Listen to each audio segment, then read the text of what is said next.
Oui, ce soir je suis là, on fait une vidéo comme ça pour tout juste vous parler de ce livre de Michel Onfray, Les fétiches et le marchandise.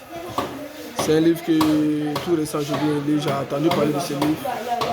Et encore ici, ce soir je veux vous partager un peu de mon point de vue par rapport à ce livre, puis avec ses essais, ses écritures, puis l'auteur. Tout d'abord, c'est un livre. C'est un livre qui parle de plein de choses, comme de l'humanisme, et puis qui parle encore qui parle de l'économique encore, de l'économique, totalitarisme et courtoisie, et le pire des meilleurs du monde.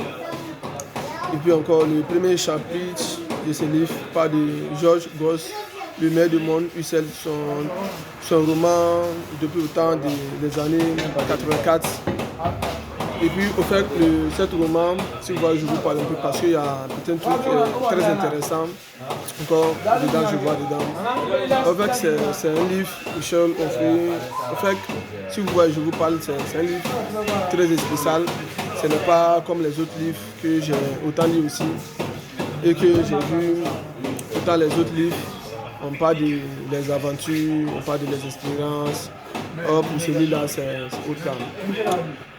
C'est un livre, vraiment, tout s'achète, tout ça se vend, rien ne se pète, rien ne s'échange. Voilà, c'est un livre très... Il a fait beaucoup de critiques dedans, sur beaucoup de thèmes, sur beaucoup de points de vue. Puis encore, il parle de les humains, on peut échanger, on peut vendre, il n'y a plus d'État, il n'y a plus de nation. Puis, et ce sera caricature. Puis après, ça n'a rien d'autre.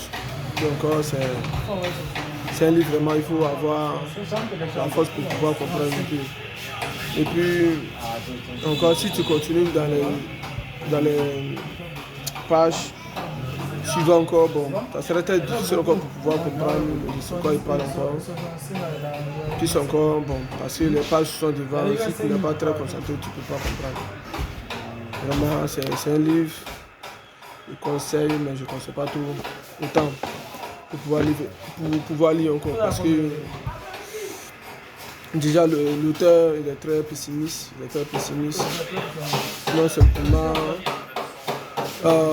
par rapport que il fait ses démarches, puis le point de vue encore, je pense que c'est très fort. Il met en doute d'abord l'existence de toutes choses, de douter pour pouvoir renoncer ce qu'on connaît, ce qu'on sait.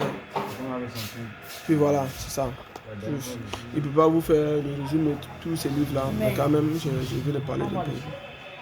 Ok, voici ça que là, laisse ici.